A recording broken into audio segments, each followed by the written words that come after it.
UP में चुनाव से पहले नेताओं का दल बदल तेज हो गया है। बीजेपी में एसपी के दो नेता हरिओम यादव और धर्मपाल सिंह आए तो कांग्रेस विधायक नरेश सैनी ने भी हाथ का साथ छोड़ दिया और बीजेपी का दामन थाम लिया है। तो दल बदल की स्थिति इस वक्त दिख रही है, जहां सबसे ज्यादा चौंकाया तो स्वामी प्रसाद मौर्य ने, जब उन्होंने बीजेपी से इस्तीफा दिया, मंत्री पद से इस्तीफा दिया। और अब वो कहां जा रहे हैं, हालांकि उन्होंने कहा कि 14 जनवरी तक इंतजार करना होगा, उसके बाद ही साफ होगी तस्वीरें। लेकिन इस बीच यूपी में चुनाव से पहले नेताओं का दल बदल तेज है। बीजेपी में एसपी के दो नेता पहुंचे, हरिओम यादव और धर्मपाल सिंह। वहीं कांग्रेस विधायक नरेश सैनी ने भी अब कांग्रेस का साथ छोड़कर बीजेपी का हाथ थाम लिया है और वो भी अब बीजेपी में शामिल हो गए हैं। तो फिलहाल ये स्थिति बनी हुई है, विधायक दल बदल की स्थिति में है, जहां एक तरफ कुछ नेता बीजेपी को छोड़कर समाजवादी पार्टी के साथ जा रहे हैं, तो वहीं समाजवादी पार्टी और कांग्रेस का साथ भी छोड़कर कुछ लोग बीजेपी के साथ आ रहे हैं, जिसमें कांग्रेस के एमएलए नरेश सैनी का नाम है, जो बीजेपी में शामिल हुए हैं। साथ ही साथ समाजवादी पार्टी के एमएलए हरिओम यादव भी बीजेपी में शामिल हुए हैं।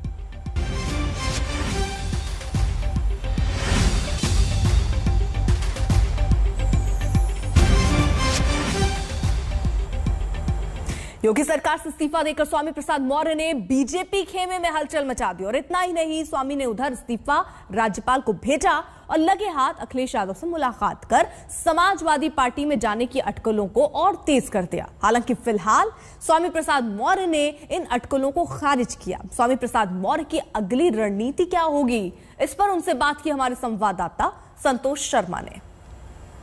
स्वामी प्रसाद मौर्य हमारे साथ हैं। सर, कल से जब से आपने इस्तीफा दिया है तब से एक तरीके से सस्पेंस है कि स्वामी प्रसाद मौर्य कहां जा रहे हैं।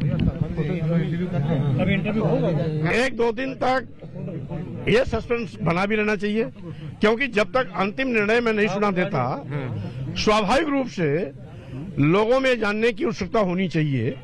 और 14 जनवरी को वो घड़ी आएगी जब मेरा अंतिम धमाका होगा कि हमारा अगला क्या निर्णय होगा, और जो भी निर्णय होगा वो वर्तमान सरकार की ताबूत में अंतिम कील साबित होगा।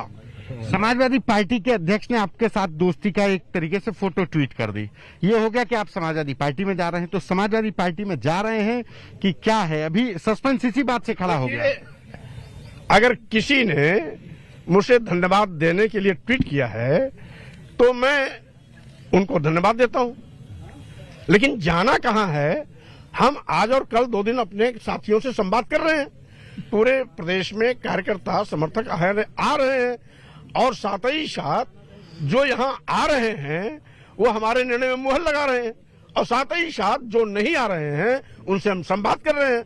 और अंतिम निर्णय कल शाम तक आ जाएगा, जिसको मैं 14 जनवरी को सुना दूंगा। मतलब अभी भी समाजवादी पार्टी के साथ जाने में सस्पेंस है। 14 जनवरी को अंतिम निर्णय आएगा। एक सवाल है कि आखिर सर क्या ऐसे मुद्दे थे जिसकी वजह से आप इतना नाराज हो गए। आप एक कद्दावर मंत्री थे, आपको तमाम लोग मानते थे, मुख्यमंत्री से आपका सीधा संवाद होता था, क्या ऐसा वजह थी? देखिए, राजनीति में ये कोई घरेलू विवाद नहीं होता है, और राजनीति में गुस्सा केवल एक दिन में नहीं आता है। विगत 5 सालों में तमाम ऐसी जो जन विरोधी नीतियां रही हैं उसका प्रतिवाद मैं कैबिनेट में भी करता रहा, और साथ ही साथ हम उचित प्लेटफॉर्म पर भी अपनी बात को रखते रहे। इसलिए जब लगातार 5 साल तक इन लोगों ने जन विरोधी नीतियों के प्रतिकार के लिए कोई उपाय नहीं किया, तो स्वाभाविक रूप से आज उचित अवसर आया जब नया जनादेश पाने की बारी आई, तो मैंने फैसला किया कि अब इनको सबक सिखाने का वक्त आ गया है। और इसीलिए कल मैंने मंत्रिमंडल से इस्तीफा दिया, और मेरा इस्तीफा इस सरकार के ताबूत का अंतिम कील होगा। वही आउटसोर्सिंग को लेकर के नाराजगी आप बताते रहे हैं सरकार को कि आउटसोर्सिंग की व्यवस्था खराब है। आरक्षित वर्ग में भी जैसे आउटसोर्सिंग नियुक्ति बिचौलिए दलालों को मोटा करने का एक तरीका है। बेरोजगार नौजवानों के हितों के साथ खिलवाड़ है। किसानों के साथ जो हुआ देख रहे हैं।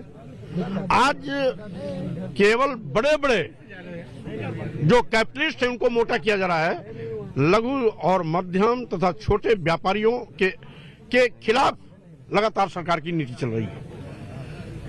उचित अवसर पर बार बार इसको कहा भी गया, लेकिन कान पर जू नहीं रहेंगी। आज उनको स्वामी प्रसाद मौर्य याद आ रहे हैं जब मंत्रिमंडल से मैंने इस्तीफा दे दिया। तो अब याद आ रहे हैं तो क्या कह रहे हैं, मतलब मना रहे हैं आपको, फिर से कह तो रहे हैं कि आप आ जाइए। भाई कमान से निकला तीर कभी वापस नहीं होता। हमारे साथ आपके साथ और भी लोग हैं। 14 जनवरी को स्पष्ट हो जाएगा। बात करेंगे सर।